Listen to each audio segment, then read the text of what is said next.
This is actually one of my all-time favorite tricks. I wouldn't say necessarily it's tricky in an actual interview. Like, you know, don't do this the whole time, but especially when you're doing like, quote, networking calls or like talking with someone at a company, getting a favor, getting them like someone to help you learn about a company or a job, hoping that they'll, you know, then say, oh, it'd be great if you work here. Let me pass your resume along. Like those kind of calls.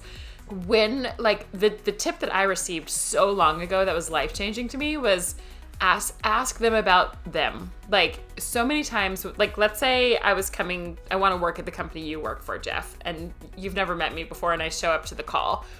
Most people think they want to come and be like, let me tell you about me. I'd be really good at, like, I'm really great at marketing. I have this background. Let me tell you about me, so that you know I'm qualified and capable.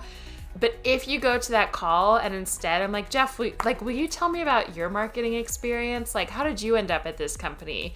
Like, how did you make that transition? That's so fascinating. Like, what is it like day to day? Tell me about this project. Oh, you use this software? I've used that before. But it's like it gives me chills as I do it right. Flattery? Flattery. People like to talk. People like to talk about themselves, and they like so. If you went to an interview where someone like needs to know about you and your skills and the whole time you were like deflecting and you're like, no, tell me about you. Like, you know, that doesn't quite work 100% of the time in that. But when you get, there's a whole thing like when you get to an interview or a networking call or anything, you also, I like to say, it's like, imagine you're holding, like, you remember the game Go Fish? It's like, you have a 2, I have a 2. You have a jack, I have a jack.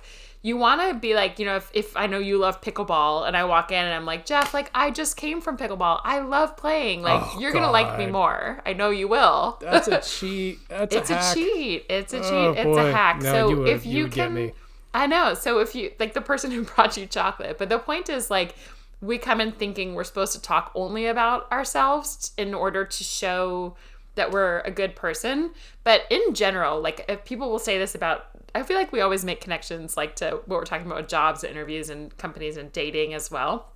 But there's so many tactics as well. Like when people say, if you go on a date and you only talk about yourself the whole time, that person's going to leave being like, what the fuck? They didn't ask me anything about me. And again, it needs to be a little bit of both. If you don't share anything about yourself and you only deflect, that person will also be like, that's weird.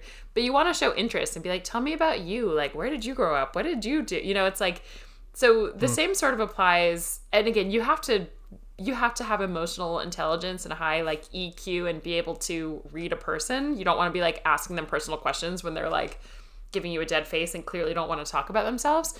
But for the most part, I would say, you know, like 98% of the time, and again, read the room, but you want to actually ask a lot about the other person. And even if you didn't, like, even if I only asked you questions about you, but I'm asking intelligent questions, you're going to walk away being like, Marissa was awesome. Marissa was really smart. She knows a lot. And you're just talking about yourself.